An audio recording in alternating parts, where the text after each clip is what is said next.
Hi there, and welcome to Thursdays with NAMI. My name is Peg Morrison. I'll be your host tonight. I am the Assistant Director of NAMI North Carolina. That's the National Alliance on Mental Illness, North Carolina. I am so glad y'all are here. Thursdays with NAMI is our way of building conversations and building community around the topic of mental health. March is Brain Injury Awareness Month.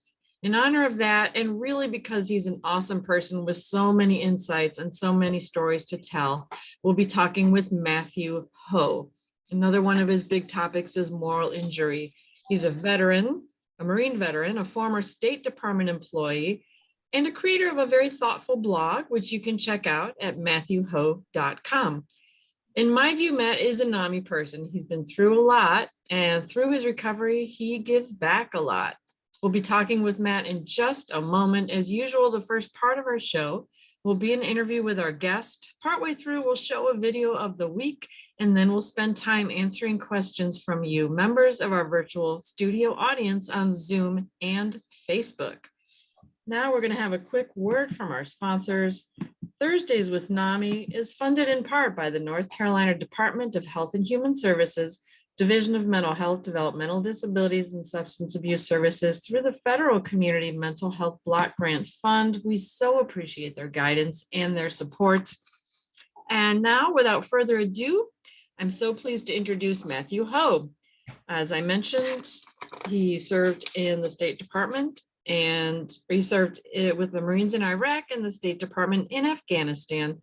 Since 2013, he's been speaking and writing publicly about living with a TBI, traumatic brain injury, post-traumatic stress disorder, moral injury, substance use, and suicidal ideation. So clearly this gentleman has given a lot for his country. Welcome, Matt. Hi, Peg. Thanks for having me here. I really appreciate it. And thanks for everyone for joining tonight. Excellent. Well, we always like to start with the backstory of our guests, get to know how you got involved with recovery, what brought you here tonight. So tell us your story in a nutshell. Sure. I mean, I grew up up north and went to a good public high school, went to a good private college, graduated college, worked in finance for a while, and I was basically bored. And so I ended up joining the Marine Corps. And so I got to officer candidate school for the Marine Corps in January 1998.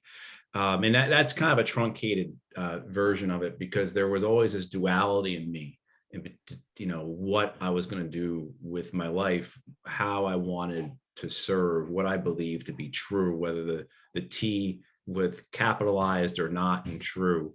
And I mean, as I've come to understand myself and the issues I've dealt with, in particular, say the moral injury, I can see the roots of all that going back to high school. So it's a very truncated version, and we can go back to that. But then, I was in the Marine Corps, stationed overseas in Okinawa. I was stationed in the Pentagon, and then I ended up in Iraq twice. And then in 2009, I was appointed into the Foreign Service with the State Department, went to Afghanistan, saw the war was no different than the war in Iraq, saw the escalation of the war occurring by President Obama, and realized that it was futile and counterproductive and wrong.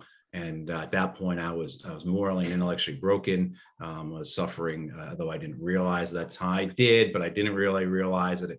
I knew that I had PTSD, but I downplayed it, and I said, "Oh, I've taken ownership of it, and I've gotten, I've faced my demons," and all the type of excuses and nonsense and lies that we tell ourselves. And so, but I resigned in protest from my position with the State Department in Afghanistan over the escalation. And that kind of launched me into a lot of media attention, as well as catapulted myself into foreign policy circles where I didn't expect to be, not at my age, especially. But all during that time, I was dealing with PTSD and moral injury. I was suicidal. I was using alcohol to deal with it. I avoided the problems. I was then, because of all that, I was dealing with anger issues, emotional issues, intimacy issues, financial issues soon followed, and ruined a couple of relationships. It's kind of probably the typical story you hear, very similar.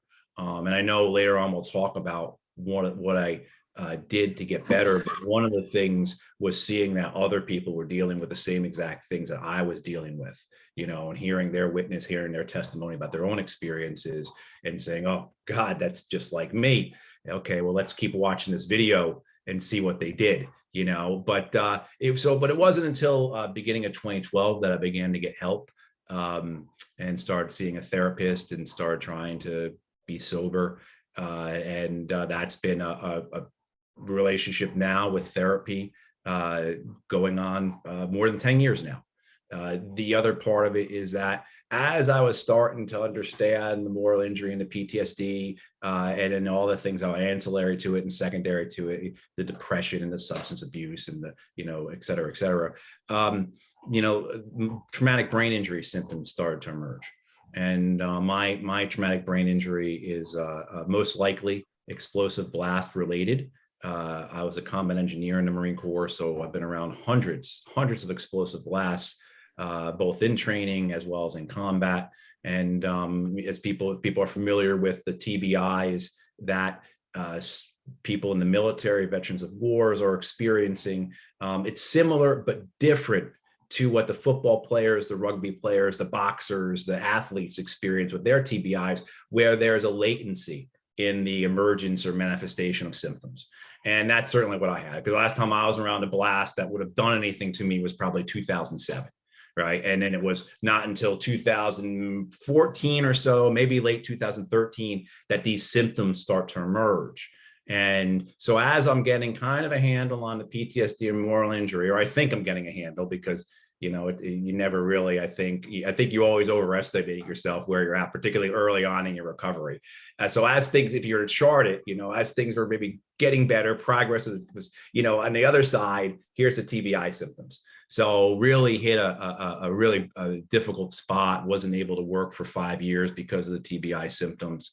And through a host of different therapies and treatments from the VA, as well as from outside providers, both professional and lay, I've been able to make a recovery to a degree that certainly allows me to be here with you tonight, but also to be more functioning in my own life and to get back to work, have a relationship, try and repair some of the things in my life that needed to repair, as well as also too, I think most importantly, is have a future in front of me. So I really appreciate being here tonight, having this opportunity to talk with people, and share my story. This is real. I'm really grateful for this. Thank you.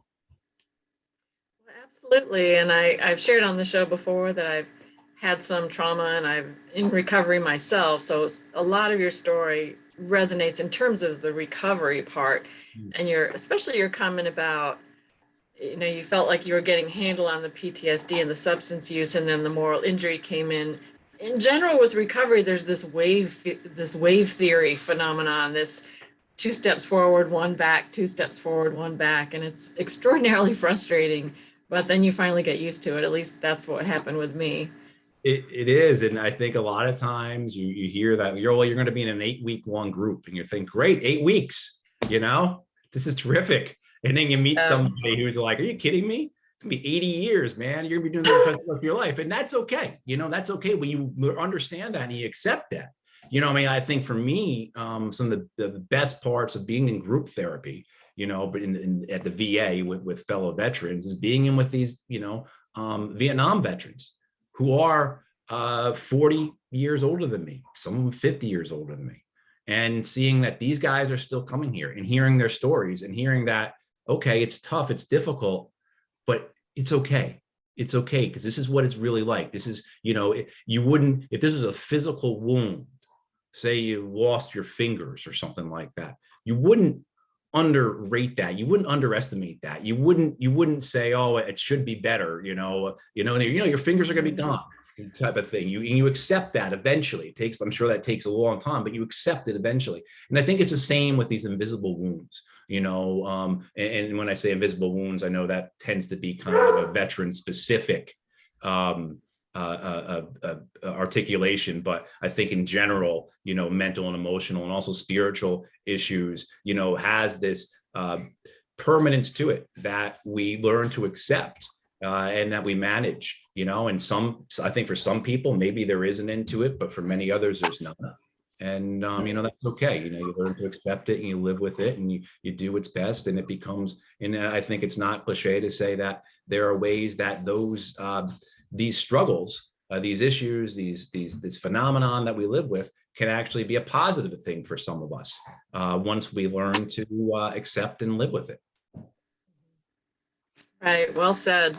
So let's look at your story a little bit. As a younger man, you worked in finance and publishing, and then you joined the Marines. What motivated you to enlist? Well, let me go back to high school, where I was interested in the military in high school. And then I was a senior in high school in 1990, 1991. So during the first Iraq War, during the Gulf War. And, what I saw during that war really disgusted me and outraged me and sickened me in terms of a war basically for oil.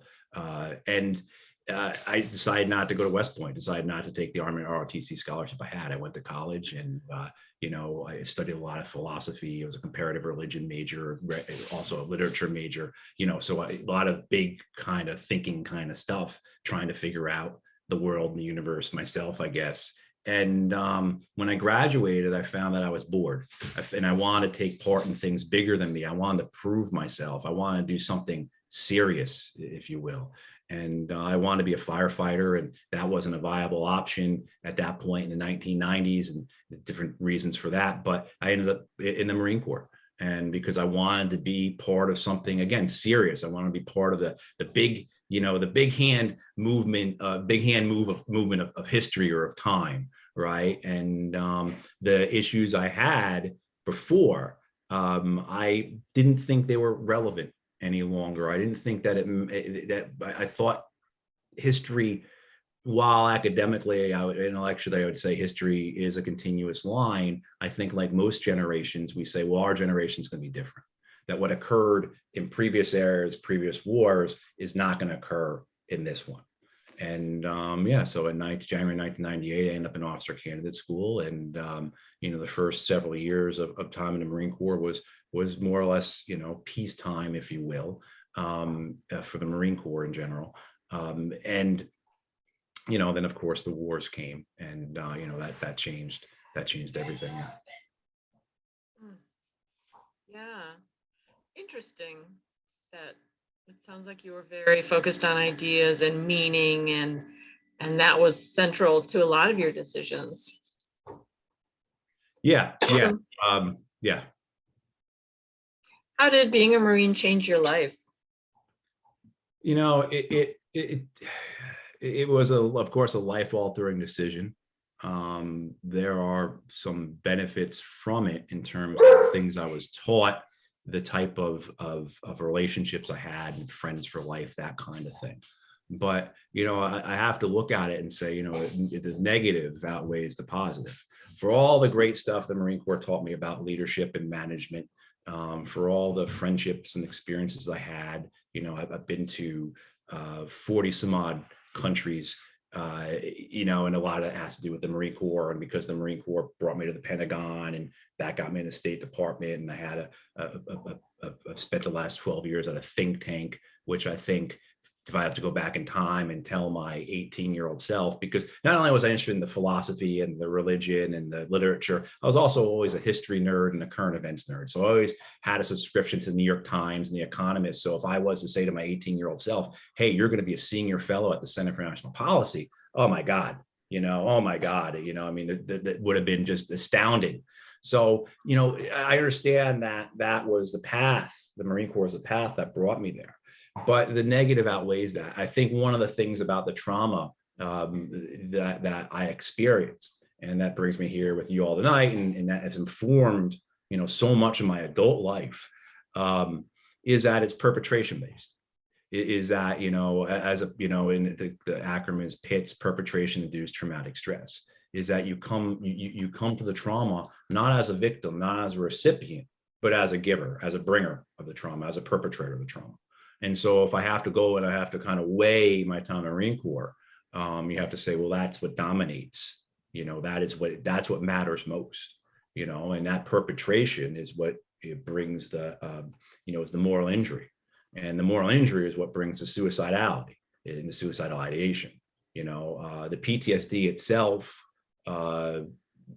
is difficult. It's awful. It can wreck your life, particularly when you're not actively engaged with it and doing something to mitigate it or understand it.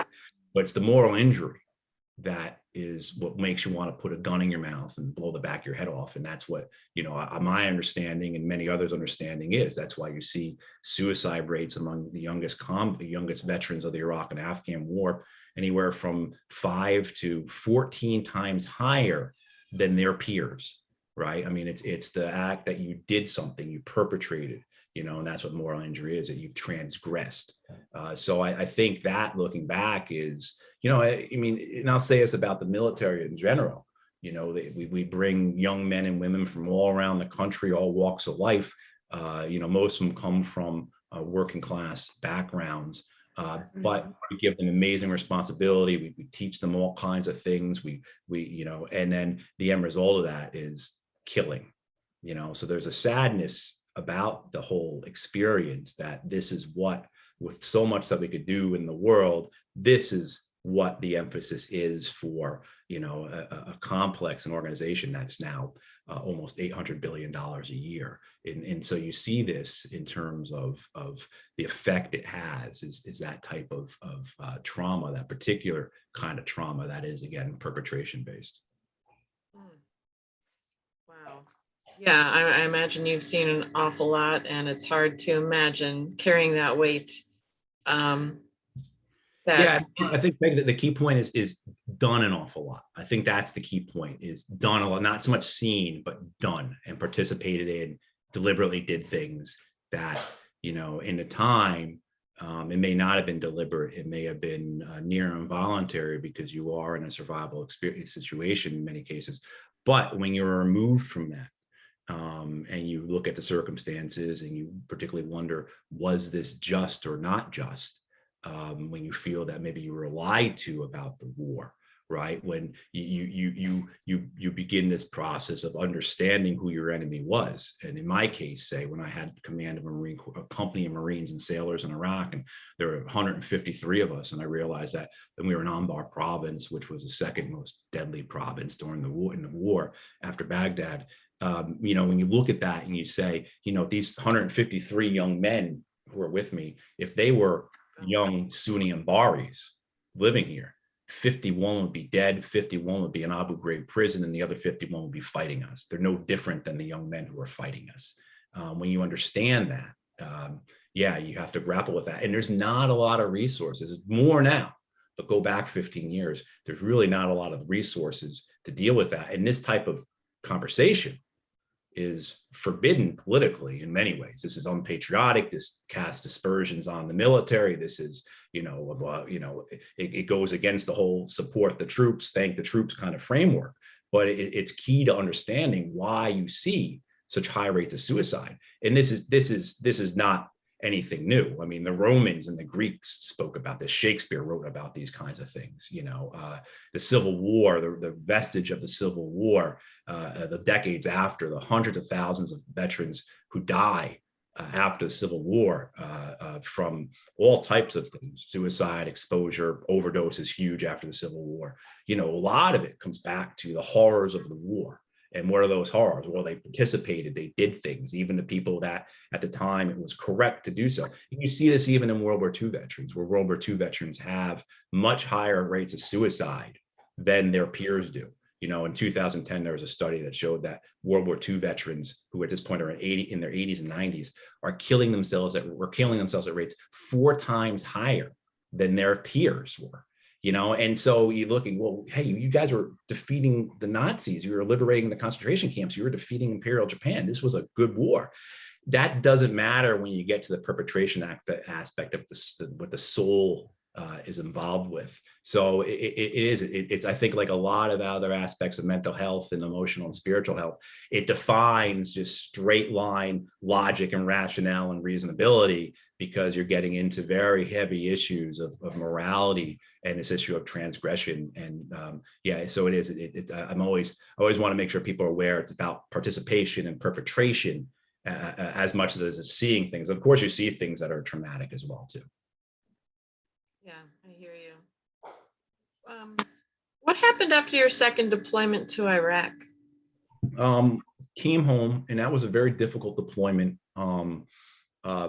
Constant combat, a lot of difficult decisions, a lot of casualties, a lot of casualties against civilians as well, and of course against the people who were fighting us. And my first time I came home from Iraq, I had the kind of the typical PTSD experience, and I'm sure the moral injury was there because I worked with a lot of Iraqis who were friends of mine and who were basically my employees, for lack of a better term, and they were killed, or what happened to them, I don't know. Their lives I left and their lives became hell, right? They were hell and it became worse, whether it be former Iraqi military, Iraqi government workers, Iraqi women that I got to know, so that carries with you. But I don't think it was trapped behind a door in my head, and I didn't open that. So the PTSD I experienced when I first came home was your very standard hyper awareness, hyper vigilance. Didn't fireworks sound like a gunfight? A truck makes a noise and you startle, and then that develops into your affecting your sleep. It affects your emotions, right? All kinds of stuff. You go to dinner with your girlfriend and she says, you can't even look at me. All you do is look around. You can't even look at me. So, when I came home for my second time, though, all that was still there, of course. But the moral injury at that point is breaking out. Like, I guess it's pounding down the door. I've got locked behind my head. Some things happened on my second deployment that, things happened on my second deployment that were very, hang on one second, please. I got someone coming to my door, of course, this time.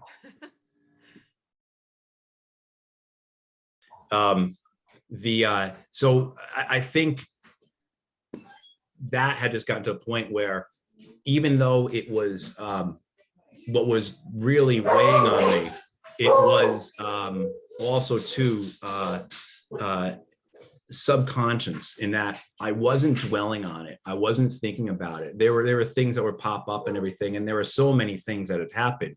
You're dealing with like an onion type effect here, where there's so many layers to it. So many events have happened, so many things that you took part in, so many things you've seen, so many people you care about, so many answers you don't know what happened to these people, and then we come home and some of our guys start killing themselves, and you're dealing with that, and you're at the funerals and you're dealing with the children, the widows, the girlfriends, the moms, and that kind of pain that you're feeling because you're hugging them and they're right. So it's all building up, and it's again, you got the door closed, but it's sneaking out and it's subconscious, and you can't really articulate what it is, but you start drinking really heavily to deal with it. So you go from being, in the Marine Corps, I was a big drinker before the Marine Corps. The Marine Corps is drinking is a huge social part of the Marine Corps, but this now drinking becomes medication. It becomes the way I deal with myself. It becomes the way that I can make it through the day. I'm a very highly functioning alcoholic. I can make it through the day, but 5 o'clock, 5:30, 6 o'clock, I have to start drinking.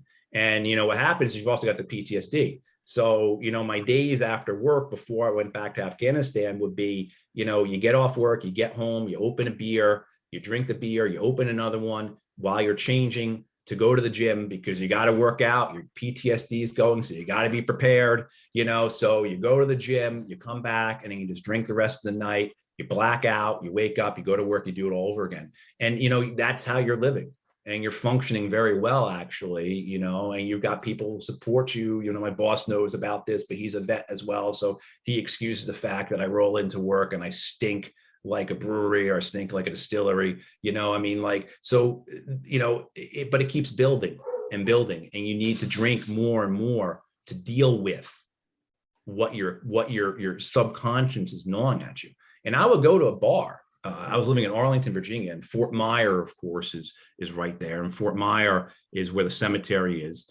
And they have an infantry unit there that does all the burials. And a lot of those at this point, you're talking about 2007, 2008, and 2009, a lot of those infantrymen have been to Iraq. And there was a bar not far, right across the street from the base, go and drink at. And we'd all sit there. And no one would say anything to anybody, even though we obviously all were coming from the same circumstances. You just sit there and you drink. And I remember this particular bar, you get a pitcher of beer, and a water glass full of booze, So I get a pitcher of beer and a water glass full of Jameson or whatever, and that's what you do. You just sit there, and we all just mired in our own emotional and spiritual and mental agony. And that's how you did it. And then I remember going, because what you're trying to do is you're trying to find some balance. I feel like that's what I felt I was always trying to do, some balance where I knew this thing was wrong. If I drank, well, that would bring me down to that level and to be some balance, and I could accept myself. And then when the opportunity to go to Afghanistan came, I quite remember and I heard someone else say this, but I remember the same feeling that, look, I can either die over here, I can go to Afghanistan and die over there. And you've because of the moral injury, you see yourself as a chunk of meat. You see that you've transgressed. You see that you're not worthy. And what really dominates and controls you is the shame. And this is something even now at this point, I'm just really starting to understand is how much shame has controlled me in so many ways, whether it's, in terms of just cutting off intimacies, that there's very little intimacy available for anyone who's going to be a partner, let alone my family or friends. They just don't hear anything from me, or it's on the other side where the shame, well, I got to go out and save the world, and so it's just even now, 10 years into my recovery, being kind of being a peer support specialist for a while, doing this type of veteran advocacy, speaking like this, reading everything I can about it. I'm just really starting to understand my own personal relationship with shame, even though intellectually and academically I understood it, but wow, it's only been in the last few months that I've really kind of cracked that. And I see that in how controlling shame has been, because you don't even want to utter the word shame. It's so powerful that to speak it brings it into existence maybe. And so again, it's banished behind a locked door in your mind. And, that as I think, as everyone here knows, those locked doors in our mind are very false doors. We may not be conscious of it, but there's certainly all those effects are occurring otherwise. You're right about that word shame. It carries a certain energy, almost like a demon. You just don't want to say that word too often. Exactly. Yeah. That's literally how I've come to understand is that, I've read books on it, I've heard Healing the Shame That Binds You and other things. I've heard people speak about it, and, I've been in treatment, we've talked about it, and I've just been able to avoid it until now. I'm in a very focused moral injury therapy group where you can't not, they're literally kind of holding our heads to it, which I think is appropriate for me at this time. Yeah. Glad you found that. So you struggled with a traumatic brain injury, depression, post-traumatic stress, and suicidal ideation. You've told us a little bit. What were your dark days like? Oh, it's the darkest was the moral injury. As bad as the TBI has been, there was very little suicidal ideation that came with the TBI, even though I was, again, unable to work for 5 years because of it. I'd be bedbound for 5 or 6 days a week. But I think, thankfully, by the time I had gotten to that point with the TBI, I had been through therapy enough to understand my suicidal ideation and to understand why my mind went to those places, and how, for me, suicidal ideation was a way for my mind to deal with the distress, to deal with the pain. It was an escape route. In many ways, it was a fantasy for me. One of the things that was so shocking to me was that as I was working on this with my psychologist at the VA, I went in there one time and I said, it was really bad the other day. I actually drove to the pawn shop and was filling out the pistol permit and everything else. And she was excited about that because she wanted me to go through all the steps. She wanted me to see it, and the breakthroughs that came, like when I went to Walmart and figured out which size gun would be appropriate for me. I didn't need a pistol permit. I use okay, I'm gonna buy this kind of smaller size shotgun and I could fit it right. Those were all breakthroughs for me because by going through those steps, I was seeing that this was a fantasy for me. This was an escape route for me. And I'm hesitant to say that because that's my experience. And I know that's not the experience for others. So I'm not saying, anyone should come away from what I just said and said, this is the way to do it. Absolutely not. In my case, I've been working with my psychologist for years, and she understood me well enough to understand this is what Matt needs to do in order to get through this. So that when the TBI came, and really, was wrecking me, and I wasn't able to function or work or anything. And when the suicidal ideation was never really an issue. Now it has come up with the suicidal ideation with the TBI because I never have a therapy or treatment for my TBI that works longer than 6 or 7 months. So there've been times that I've gone 6, 7 months without the migraines, the fatigue, the cognitive dysfunction, the balance issue, all those different things. But then the treatment stops working and I go back to where I was. And the last time that happened, that was pretty dark. That was pretty difficult. But at least I have been in therapy long enough and had enough support around me to know to reach out. And I have been doing it long enough that I did that. So I recognized the depression that had set in and the turn to drinking that I had gone. And so I contacted my psychologist and my psychiatrist, and and I was able to get through that because of them.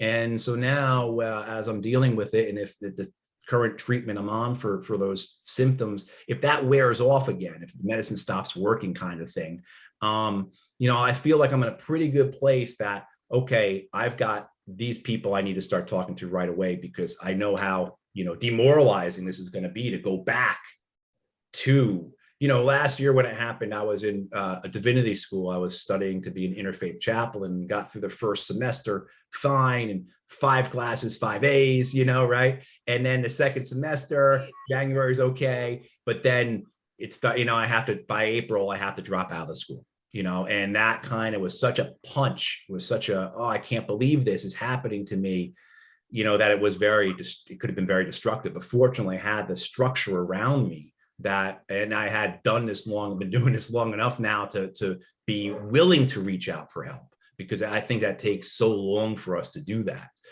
So yeah, it is. And I think, I think it's harder for men, of course, to ask for help. I don't think that's just a cliche or a trope. I think that's reality. And then for veterans, it is as well. I mean, I would stand in front of my Marines and sailors and say, look, if you're having any problems, you need to talk to somebody. But then when it occurred to me, I wouldn't talk to anybody. So I think even, there's these double standards we live with as well, too. Yeah, NAMI has a class for family members of loved ones. We have some services geared to veteran and military families, and we have found those at times the hardest to recruit for, because there's so much stigma. We've actually had people say, I'll sign up for the class, but if I approach that door and I know somebody inside, I won't go in. Right. There's just a lot of concern along that line. Right. There's also a real within the military veterans community. You don't know what we went through. You can't understand, which is nonsense. It's BS. It's a chauvinist thing about ourselves, but it's also a protection mechanism. It's an excuse not to get help.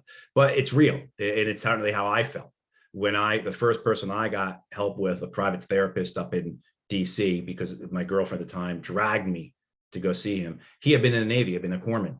And so I trusted him.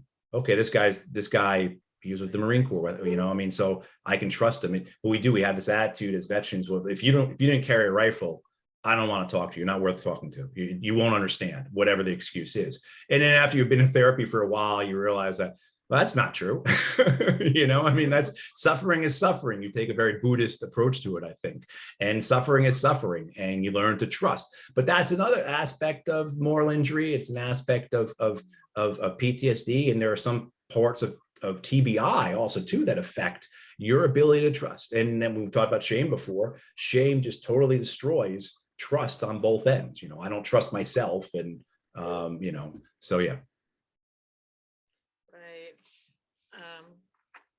I do understand that instinct, and that's why I think NAMI is so effective for so many people, is that everyone in the room can say me too. I have experienced mental health challenges. I have a loved one with mental illness. But you're right. Ultimately you can get that. You can get assistance, but your heart has to be ready to be vulnerable to whoever that other person is. Yeah, So yeah, it is. And I think that's one of the things I'd say to people is that, look, getting help, it might take you 2, 3, 4, 5 times. You may start this process and it doesn't, and then you come back, and that's okay. That's the reality of it. I mean, this idea that you're going to show up and then you're going to get fixed, it's not realistic. But it's also too, it's okay to start it and for it to stop and to start it again. It's the proverbial pathway that you're on. It's not a quick solution or anything like that. mhm, exactly. So how did you turn things around? What was that process like? Well, I mean, I was really bad in late 2011, 2012, and I was living with a woman, and her life was hell because of, the guy she loved was just, was dying inside and wanted to kill himself. And I remember lying on the floor of our apartment and thinking to myself at one point, and she had kind of dragged us to couples therapy where I saw this therapist, Lenny. And by the end of that session, he was kind of like, I don't think this is about you two. I think it's about you, Matt, kind of thing, right? Very clear. And so he kind of got me in, and he really working on the drinking, because I think he felt that that's what we need to concentrate on right now is the drinking. And I was kind of going along with it, but I wasn't really, and then I just was at this point where, again, I was having these breakdowns, I'm laying on the floor of my apartment. I remember this, and I just thinking, like, either you go and get that gun today and end this today, or you do something about it. This is BS. This is cowardly. This is weak. This is, how can you, either you end it today or you do something about it. And so I did. So I kind of committed to working with him. And, one thing that really helped, and I spoke a little bit about before, is her name was Meg. Meg had gone on to the Wounded Warrior Program website and found these videos, these testimonials from men and women who were dealing with the same things that I was. And she made me watch them. And it was helpful because, again, like I said, like, oh, look, and there's so much shame tied into it, in the fact that, I was running out of money sexually, intimacy, PTSD, but also too, I guess, moral injury and TBI. But PTSD completely destroys intimacy. And what I hear from other people in the veteran community is that is what the biggest stress on the relationship can be, is that intimacy piece. The fact that this young man is no longer having sex with that young woman, and it's unexplainable. It defies it defies your perceptions. I know I was in a bad spot because I see photos from 10 years ago, and I see, I wasn't having sex with her. I must have been really bad off, right? Like that kind of thing. I mean, like, so, but that kind of thing. But again, you're ashamed because here you're this man and you won't have sex. And that's all part of PTSD. That's your limbic system. That's your survival system shutting down all those things that aren't important for survival in the moment, and intimacy and relationships and sexual intimacy are one of those things that get shut down, so you hear other guys and women talking about this, and you say, oh man, okay. And so it does, like, that really starts to turn around. I get in with a therapist, and yeah, I mean, the benefits of getting sober, I got on antidepressants, and they helped. I'm no longer on antidepressants, but they did help for a while. They were very, things like that. And you start to realize, your life starts to have color again. The one thing that Lenny, is named my therapist in DC, the first one I saw, was very clear to me about, was like, you're going to hit the wall. And at 3 or 4 months into this honeymoon is going to end, and you're going to wake up one day and you're going to hit that wall, and you're going to say, this is it. and you're going to have that. And I did, just that happened. And so what was really important for me was having those people who were advising me as I was going through this, that this is what, okay, this is what's going on now, but, prepare yourself, because it's not going to be like this forever. And it's going to go up and down. And the world that's now full of color may go back to black and white or gray quicker than you think it will. So those things were the primary things that really got me moving. But, a lot of ups and downs, and some of the worst periods with my issues with suicide came while I was in the midst of therapy. It's just very difficult to deal with in these challenges. And you have other things, I had, you go through therapy and you concentrate on one particular event or one thing that happened. And you'd end up getting to a point where, okay, I'm managing this, I'm making peace with it, and I understand and I accept it, and you've done all the things. And then it's just like this other event comes up.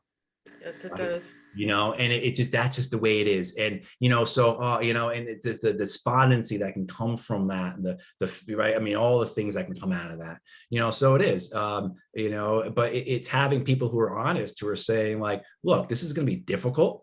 It's not going to be it's going to be like a roller coaster ride in some ways, but trust me, it's much better. And that's what I would say to anyone. I mean, trust. I'd be dead if I wasn't. I would be dead. There's no doubt about that, if I hadn't gotten the help I got. And as difficult as things have been, where I'm sitting right now is much better than my ashes being in an urn someplace or dumped in the ocean or whatever would have been done with them. Yeah. Well, I'm so glad you're sitting there, and I'm so glad that you made it through. It does feel like a never-ending journey, and it takes a lot of resilience, a lot of stamina, which it's tough. I get that. And I also really want to honor your courage talking about the intimacy piece. It's hard to talk about how does it impact our sex, our intimacy? Sometimes the medications have sexual side effects, and we don't want to talk about that, but it's a big piece. It's, it hits us, and it adds to the shame. Yeah, it completely does, and there are aspects of medications. I don't know, for whatever reason, I felt that I wasn't going to be affected by the side effects of medication. Even though you and I in a previous conversation spoken about this, how I had experienced the side effects of medication. I told Peg that when I came back from Afghanistan, when you're over there, you're on a malaria drug, and when you come back, they give you a second malaria drug to get you off of the first drug. And one of the side effects is paranoia. And for a few days, I had paranoia. It was an amazing experience, in the sense I was so astounded by that reality I was living in, and it made me, of course, more empathetic. But even having that, later on, I was on different drugs, and whether the drugs were producing anxiety or anger or sexual dysfunction, I don't want to believe that it's the drugs doing this to me. I don't know why, because I want to be in control, maybe. But certainly, it's very, and then the shame with the sexual piece, the shame is it's massive, and it really controls you. And then you refuse to engage on it, you avoid it, and then that makes the whole situation worse. And then if you're in a relationship, the person you're in a relationship with, of course, they think it's about them, right? Of course they do. How can you? Why would you not? And particularly, especially if you're not versed in this kind of stuff, if you don't know or understand how these kinds of things could affect a person. So yeah, it is. I think it's really key to speak about it. And I wish I knew the names of the people in the Wounded Warrior program video from 10 years ago who were speaking about these things, because those people had such an important role in my life, because they had the courage to say, look, I'm not sleeping with my wife, I'm not sleeping with my girlfriend because of this. And Right. wow, okay, and really important for me. Yeah, we always need to know we're not alone, and we're not. So what inspired you to go public with your struggles? It was giving back. It was giving back. It was I don't remember the actual precipitating factor, but I think It was just the feeling that it was the right thing to do. I think I also knew that it would help me. I know every time I speak like this and talk to people, it helps me. Whether it's because I'm here, because of the conversation we're engaged with, I hear something that gives me insight or makes me think, or because I'm talking about it, it's opening up my mind to it and allows me to have insight as well. There's that, but it was just, I really felt like it was the right thing to do. Look, all these other people had done this. I read books about this, people talking about their experiences, watched YouTube videos, et cetera, gone to hear people speak. And it was just the right thing to do. So in 2013, I started a blog and wrote, I'm dealing with PTSD, I'm dealing with alcohol, and started telling my story a bit. And the response was I can't quantify the response. It was overwhelming. It was the amount of people who came to me and told me things because I was saying this was just it's overwhelming sitting here thinking about that again. And the stories I heard from people, particularly stories of abuse. Yeah, I'm grateful they shared it with me. It was really difficult to hear that.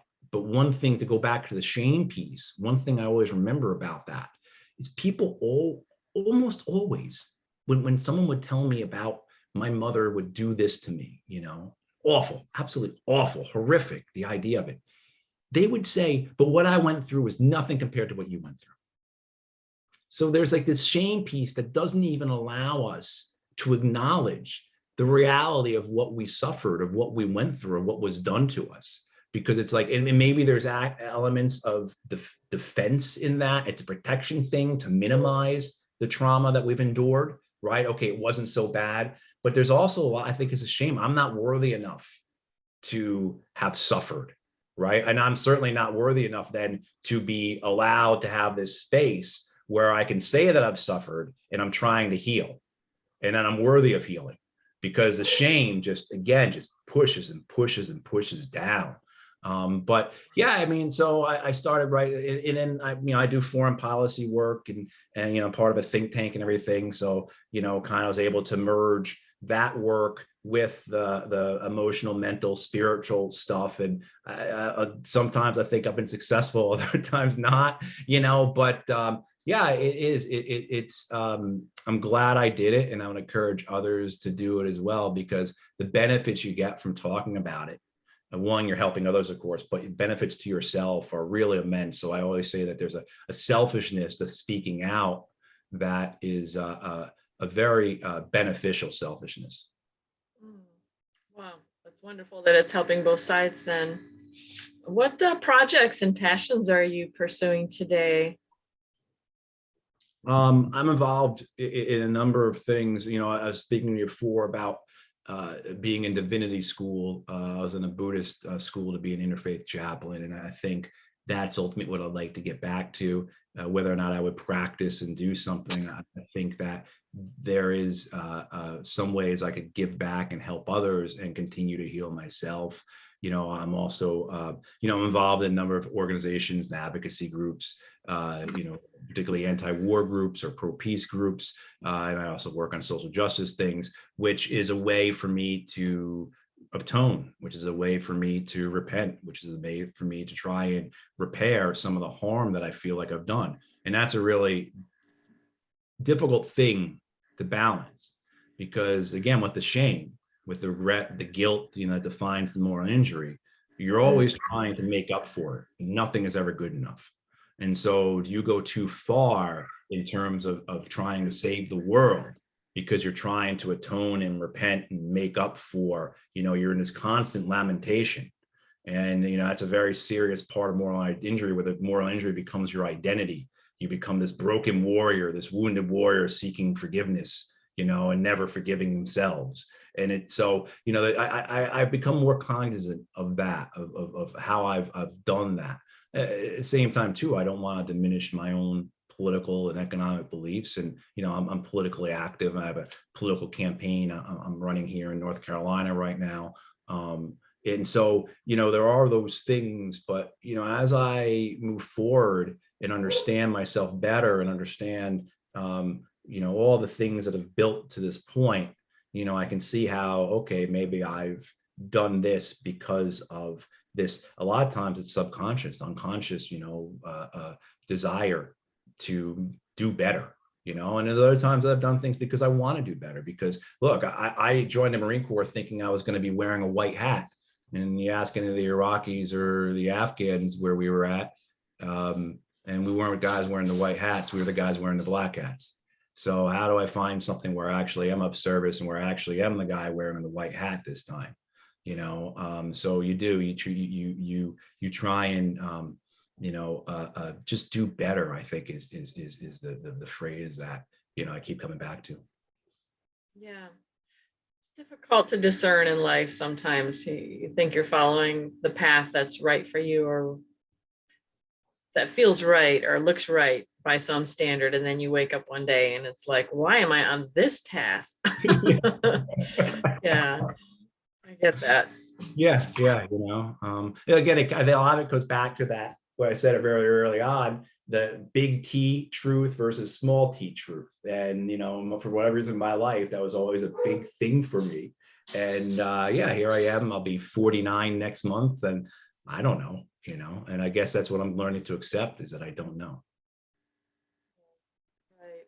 Well, we are a little bit past the halfway mark, so I'm going to go ahead and shift out of our interview mode. It's been wonderful talking to you so far, Matt. I'm so glad you're here. Thanks, and we're going to wrap up. Before I move on, I want to give a big shout out to our heroes working behind the scenes, our intern, Paulina Mendez on chat, psychiatric nurse Gail Pruitt on Facebook, and executive director Gary Kreitz for always being there. And thanks to everyone who's joined us on Zoom or Facebook Live for spending your evening with us. Matt has a lot of good things to say, so I'm glad you're here to take it up. All right, so we have a video of Matt sharing some of his thoughts at the Poor People's Campaign on Moral Resistance in the Face of Militarism. This is from 2018. All right, so, for many veterans, those of us who have taken part in the killing and are honest about it, war has made us broken people. We live with afflictions of the mind, the body, and the soul. This has always been the case. And for no more complicated reason than this, war is organized murder.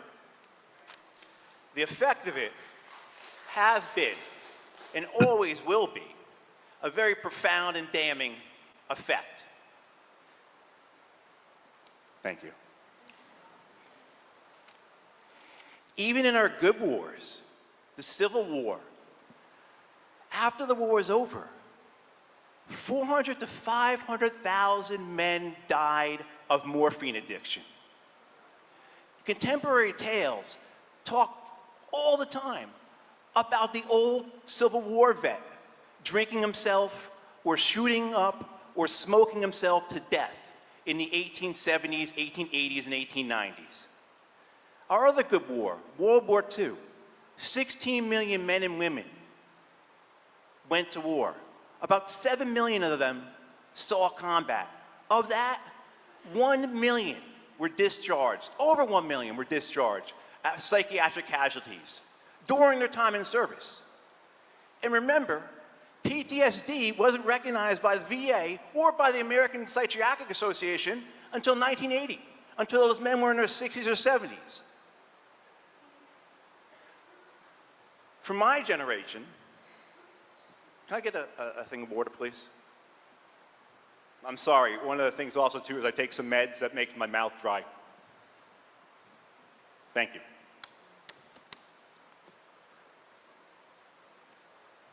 For my generation, veterans were killing ourselves at rates 3 to 4 times higher than our civilian peers. For the youngest among us, veterans in their 20s, they're killing themselves at rates 6 times higher than their brothers and sisters who are the same age. For combat units that have come home and that we have tracked, we are seeing rates of suicide as high as 14 times what their civilian brothers and sisters are experiencing.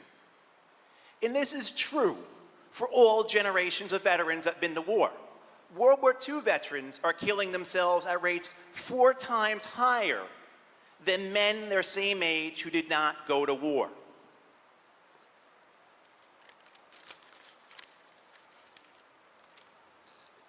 And there should be no doubt about this at all, because there's been dozens of studies that have been done as early as 1981 that have concluded that there is a very real and clear connection between combat, guilt, and suicide.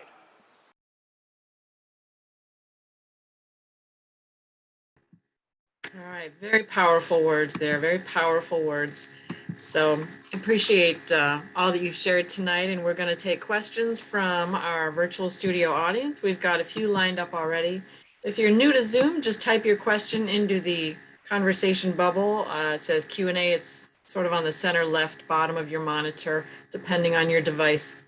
First question from Sean Caldwell. He is the chair of our Veterans Committee at NAMI, North Carolina. I'm glad you're here, Sean. Matt, have you done any self-publishing, or do you have resources that are vet-friendly towards being able to get a story or book released? This is a Marine combat veteran asking. Thanks, Sean. There have been times I've thought about a book, but I just haven't had either the desire or the wherewithal. With the TBI symptoms being so bad for a number of years, it was just not possible. And even now, I'm kind of hesitant to even try something like that. One of the things that was great about the school I was in was the accommodations they had. One of the things I could do at the school was, rather than type a paper, I could record a paper. Because with my TBI symptoms, like, obviously I have no problem running my mouth, right? I have no problem sitting here and talking, and this 6 times that, 22% that, whatever, you know, I remember all these things. But if I have to take that and put that through my fingers into a keyboard and look at it on the screen, those extra steps cause me a lot of problems. So, you know, there's a hesitation on my part to do it. I don't know. We'll see. I'll be honest, people have asked me, but it just right now doesn't seem like the right thing for me. And I prefer just to publish essays, you know, whether they be 600 or 3,000 words long, than write a book. But no, I appreciate it. And thank you for being part of NAMI and leading the veterans section of it. I really appreciate that. Thank you. Right. Question from Gary Kreitz. Is there a difference in the soldier's experience of moral injury and shame when the conflict is popularly seen as justified morally, like World War II, versus one that is less accepted, like Vietnam? There is, to a degree, in that at least you don't have the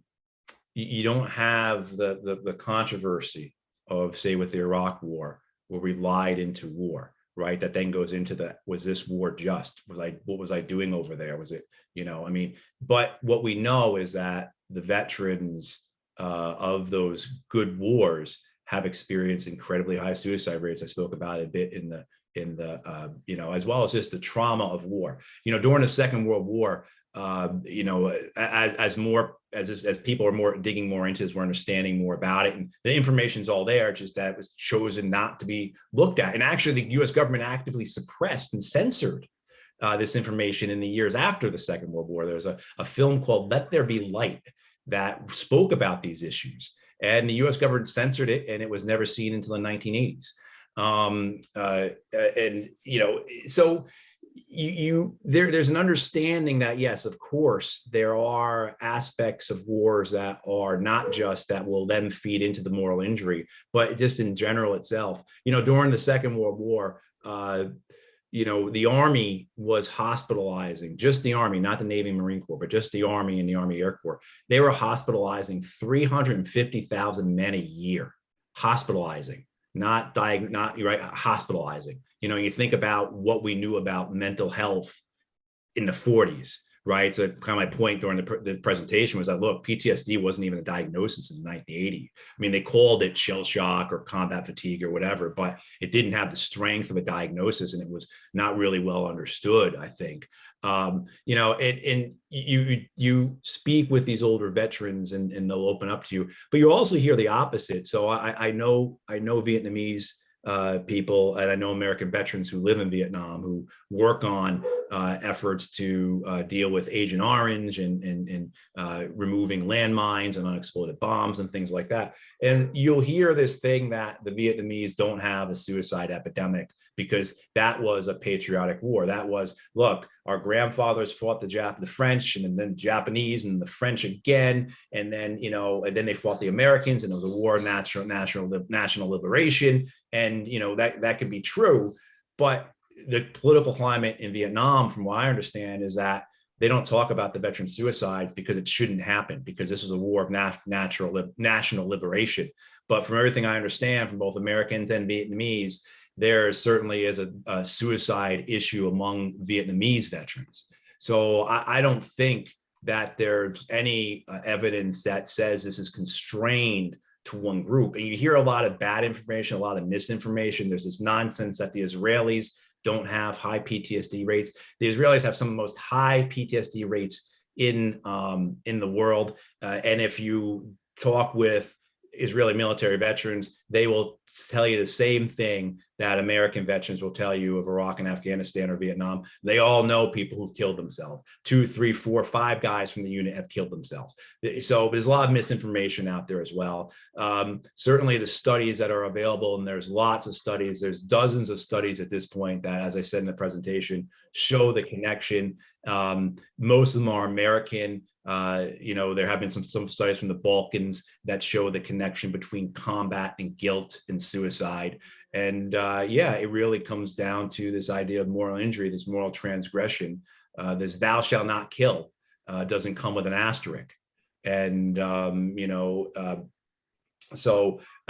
there probably is some degree of difference between a good war and a bad war, but in terms of the outcomes, in terms of what we see in terms of veteran suicide, again, World War II veterans in 2010, 4 times the rate. It's just a question of whether or not we've actually spoken about it openly and publicly. And certainly too, I mean, it wasn't until 2015, I believe, that the Veterans Administration actually started looking at the effects of killing.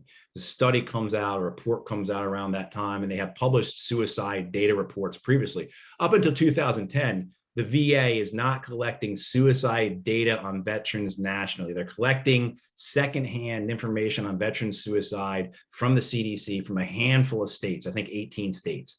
Not until 2010 that the VA actually starts collecting this data kind of firsthand and from all 50 states. So we don't even have a picture of it, right? And then it's not until around 2000, maybe it was 2014, this report comes out, and the people in the report say, you know what?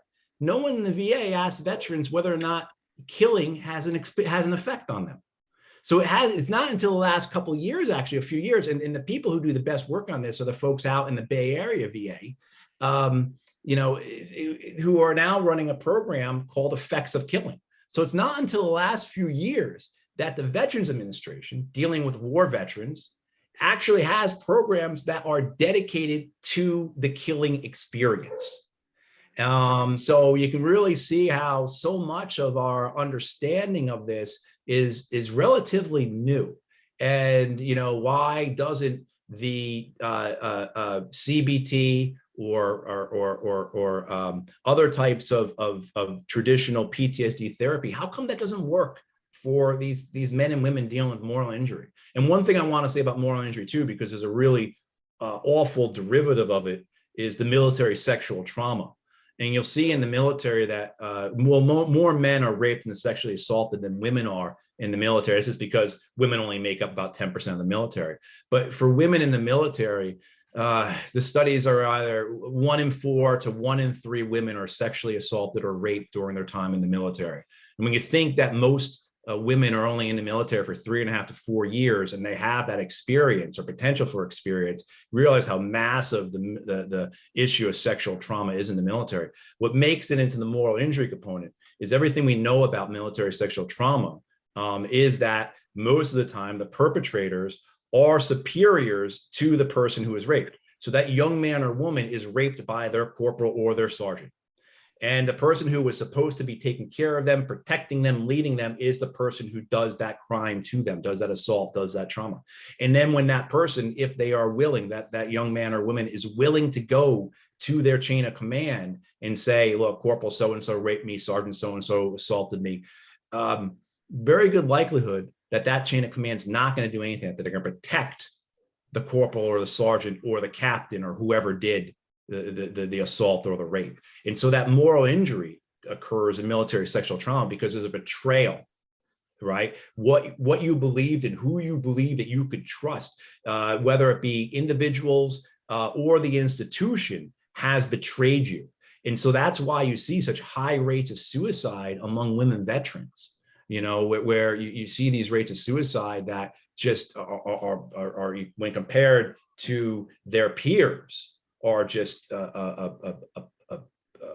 cataclysmic in terms of numbers, you know, and it's another aspect of moral injury that, you know, is specific to the military that is really insidious and really very deadly. That is a devastating outcome for someone who wants to serve their country, probably young, idealistic. Right. That's very heartbreaking.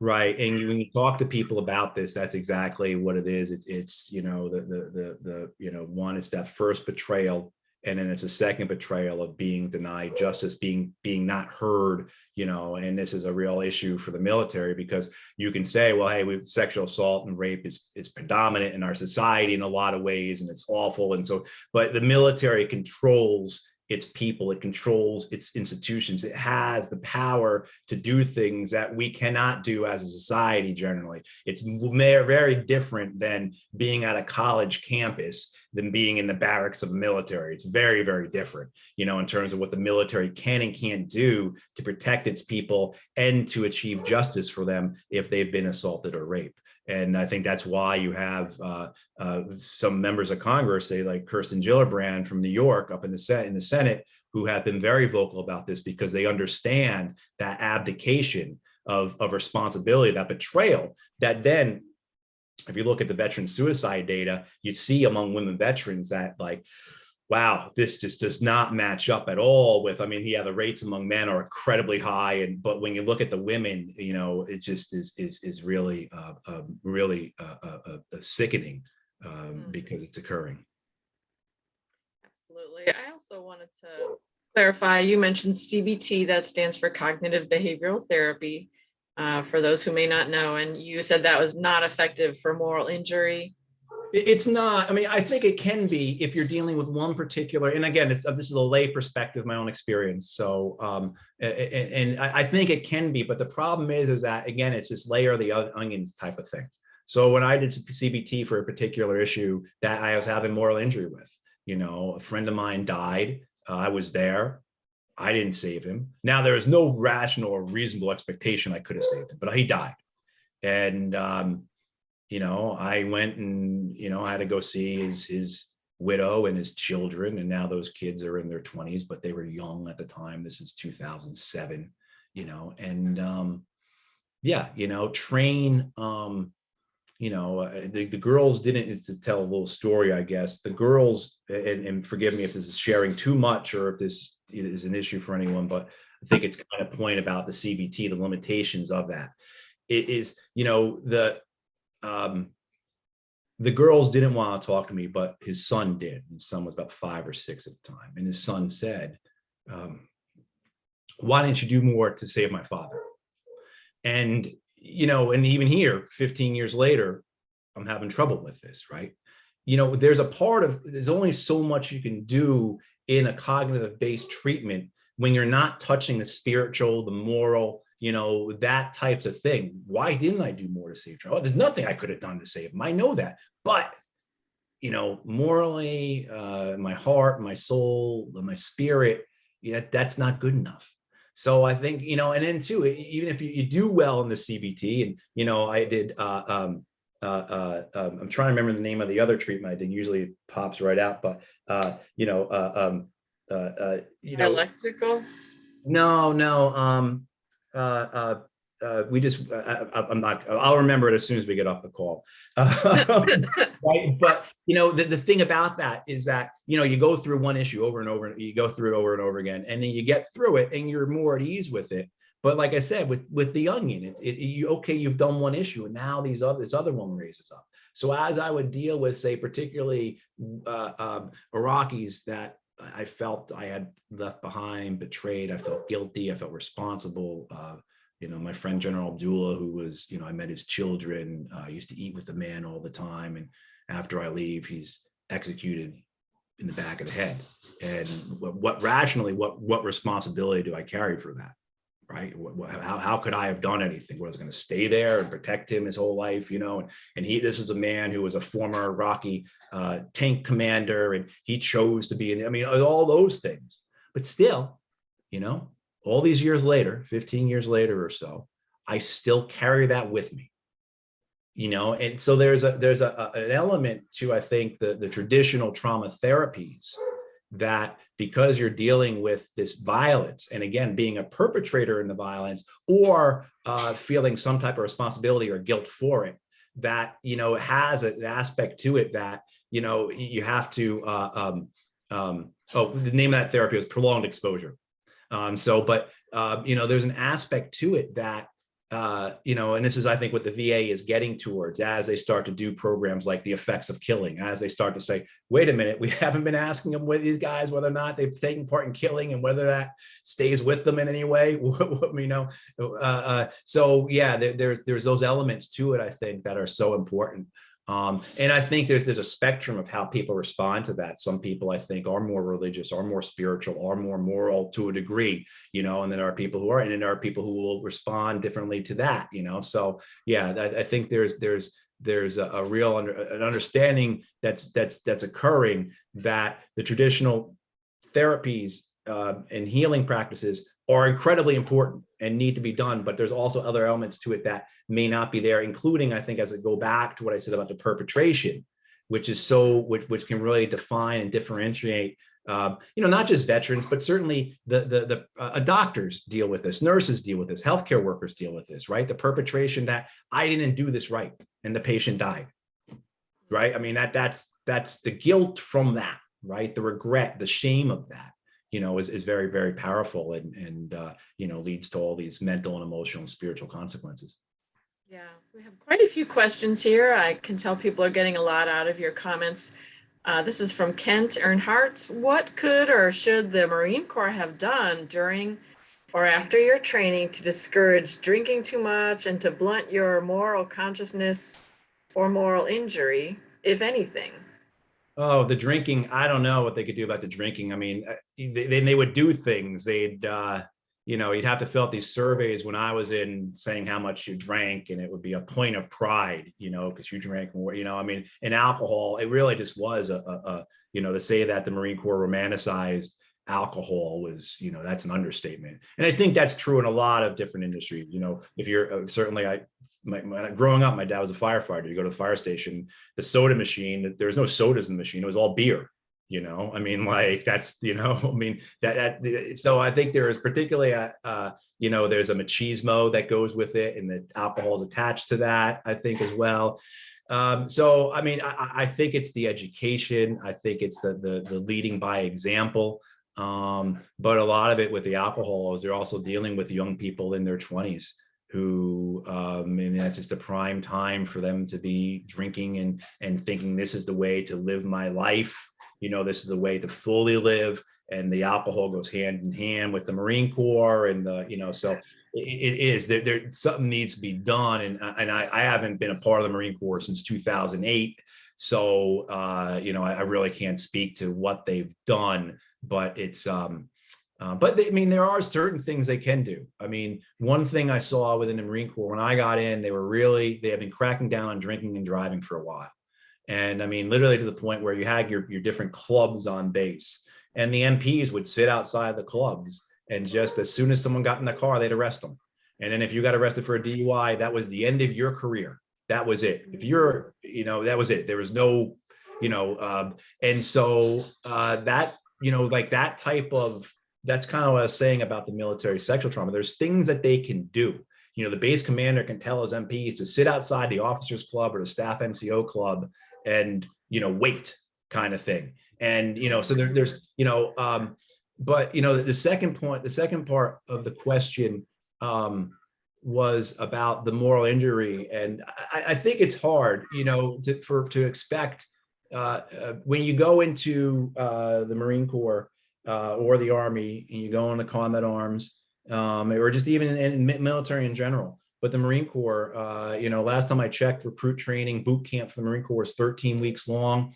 And they've lengthened the infantry training that the Marines go to afterwards to, I think, close to 10 weeks now. So you're talking about months and months where you come into the Marine Corps and you are just conditioned to kill. I mean, that's where you're being conditioned to. And they have to do that because we know that if you don't condition these young men and women to do this, they won't do it. That they have, I mean, killing in combat is not the same as killing an intruder who comes in your home and you're protecting your family, et cetera, et cetera.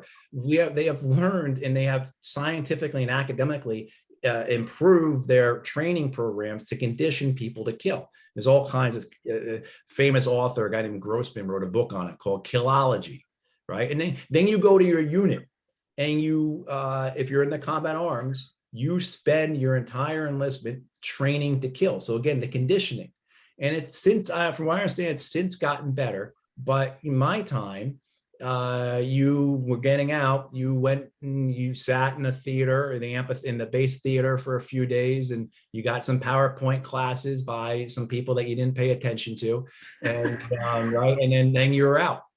And now you're out of the bubble. Now you're out of the groupthink. Now you're out of that protective circle. And over time, different thoughts and that conditioning wears off. And I don't use the term brainwash because it's not, it's a conditioning, and it sticks with you. And I can tell you that it doesn't leave you. And the example I use, is I'm watching a movie, say, and the protagonist is being chased by a bad guy, and the bad guy, protagonist is trying to get away, and they knock the bad guy down. And I think most people agree that when the protagonist then just runs away, that's what I would do. But I think if you've been through combat training, you've been through combat, you're conditioned to, okay, now you've knocked the bad guy down, now stomp on his head and kill him. That's my immediate response, what the person should do. And that's what I feel like I would do because I've been conditioned to do that. So it's like that type of level of conditioning where it's instantaneous, it's a reflex. That's what they're trying to do. And then when you get out and you don't have that, there should be a reverse boot camp, and there should be different resources and tools that are taught and skills that are enabled, classes to go to that teach all these things. But for most of us, we have to find it ourselves. And now we have organizations like Wounded Warrior Project or Semper Fi Fund or different groups out there that are helping, but, and particularly, I heard this a lot from years ago when there still be World War II veterans or Korean War veterans who come to my talks. Occasionally you get someone who come up to talk to you afterwards, and what they would say, these World War II and Korean vets would say to you, like, the only person who ever knew what my life was like was her, and they refer to their wife, and there's the whole subculture in the veterans community of children of wartime war veterans, and there have been people who've written books about this, what it was like growing up with a dad who was, living with Vietnam, and what that was like, and it's, as people know, living with someone with PTSD, you're walking on eggshells all the time, but then these other aspects, and, and there was certainly not being spoken about, not like this, Vietnam veterans were supposed to be like Rambo or, like in other films like that, like The Deer Hunter, that was kind of the assumption. And so no one talked about it, not in any way that I felt, I was born in 1973. So I was born the year American troops left Vietnam. And so, growing up through the 70s and 80s, I didn't see much compassion or empathy for what Vietnam veterans went through. And certainly I remember, this idea of the memorial wall in Vietnam for Vietnam, the Vietnam War, the idea including suicides, and that wall was just anathema, wasn't anything that could be spoken about. So I think there's a lot that could be done.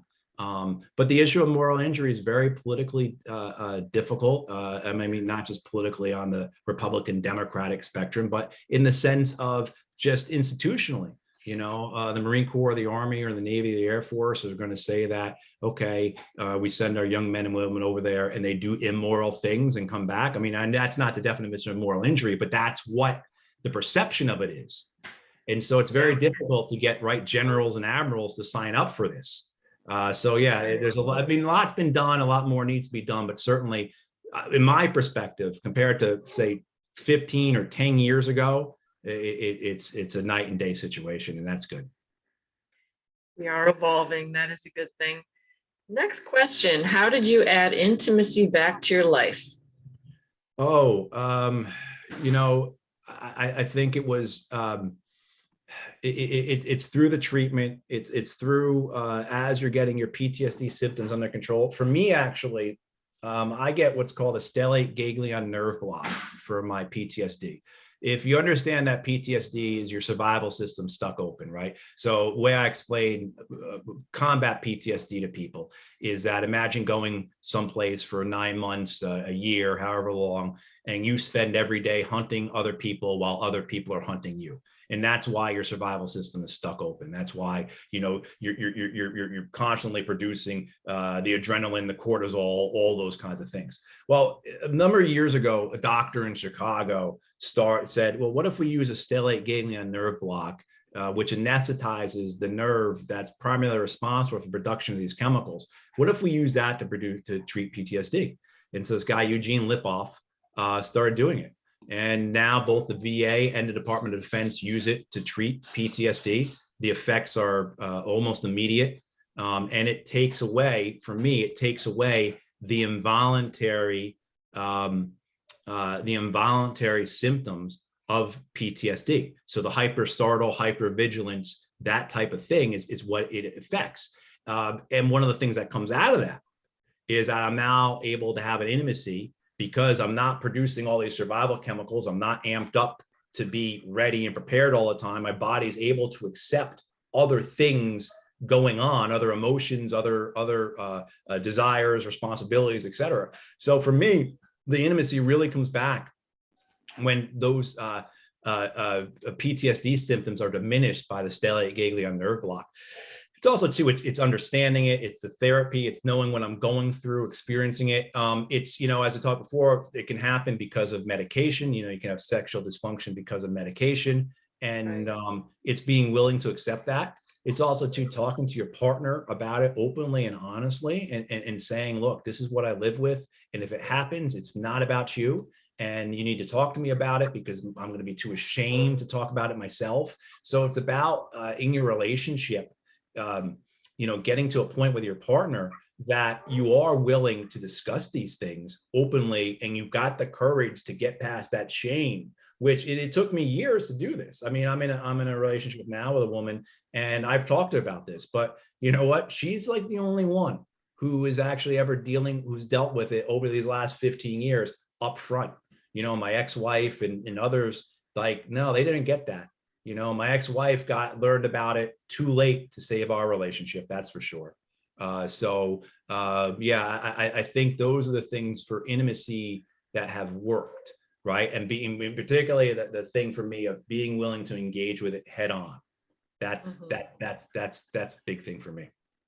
Yeah, it's great that nerve block helps your body shift out of that fight or flight mode, because that messes with everything else.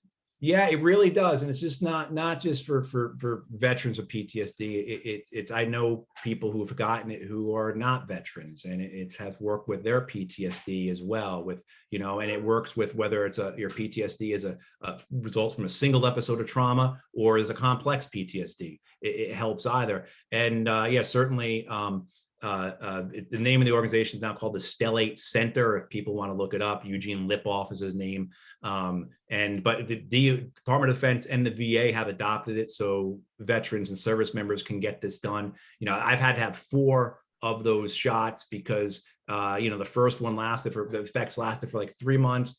Then they lasted for about 6 months. The next one was about 2 years, and now it's been 3 years since my last shot. And one of the things is that my ex-wife would notice. She'd be like, you checked the front door like 3 times last night before you went to bed. Or one of the things for me actually is I have sleep apnea because of my PTSD. It's for some reason they're connected, and my ex-wife would notice that, hey, your sleep apnea is coming back. And I've also noticing a tick up in your behavior as well. Maybe we should talk about going back to see Dr. Lipoff.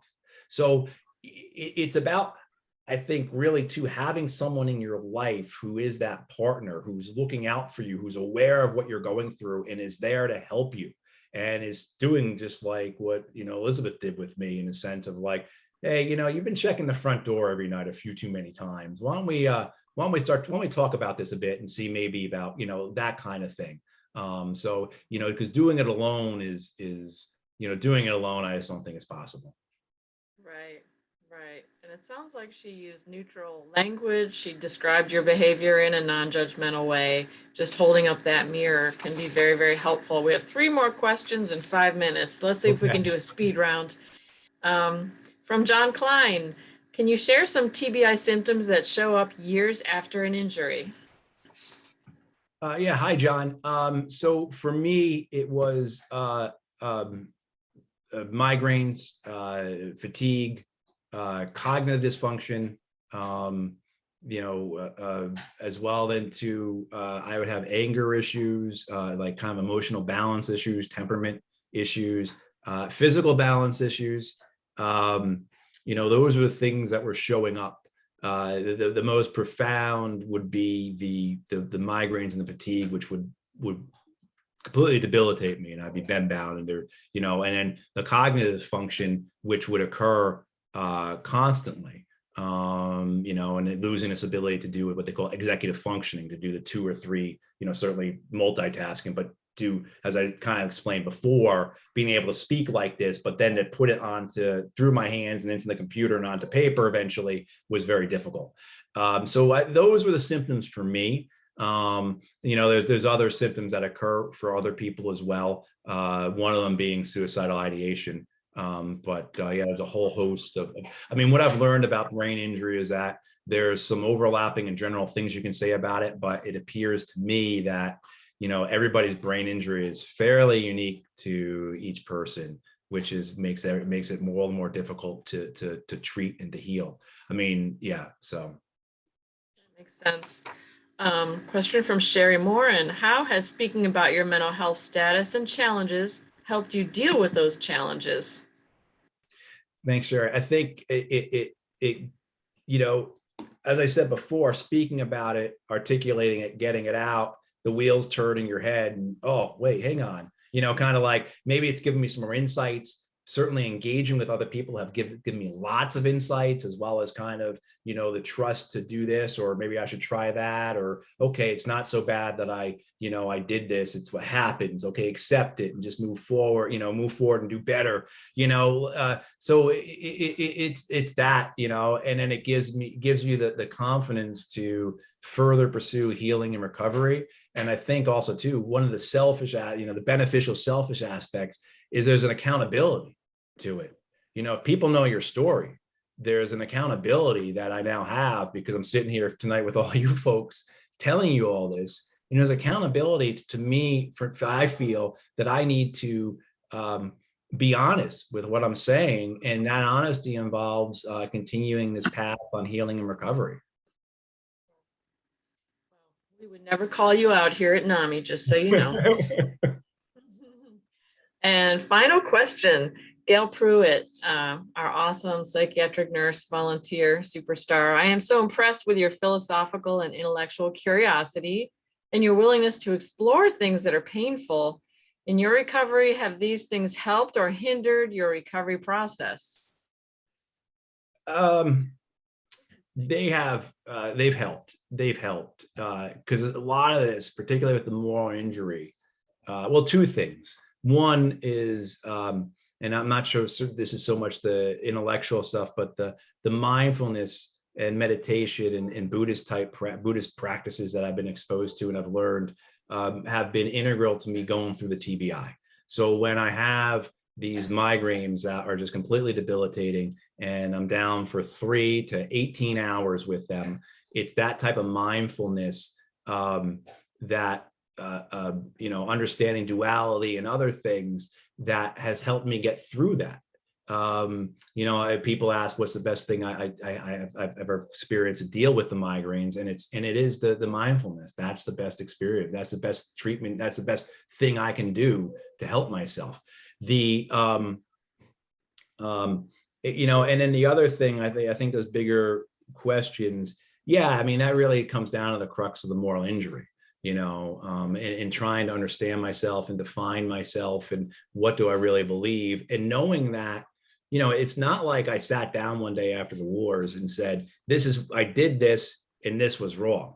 It was all automatic in my head. It was all organic in my head. It was all involuntary. It all just existed there. So there's something inside of me that, whether it's because it's innate or it's because I've read these things and studied them and, thought about them, but it exists in me that, and occurred again, organically, consciously, on remote control, if you will. So it is important. And so trying to get to that and understand that, and understanding that, that's a life's work, and I'll never have the answers kind of thing, and accepting that that's part of it all. Yeah, no, that's been a huge aspect of this for me. Yeah. All right. Well, Matt, this has been a fantastic conversation. You're a wonderful guest, and I so appreciate your sharing your insights and your expertise in your journey with us. Please join us next week, y'all. We've got Madeline Holden. She lives in Quebec. She's talking about the impact of severe physical trauma on our mental health. She was in a terrible car crash when she was 18, ended up in a wheelchair. Now she helps other people deal with the trauma of shifting life into a wheelchair. Please fill out our survey. When you close out of the Zoom screen, you will see a survey. It helps us improve over time and keep our grant funds.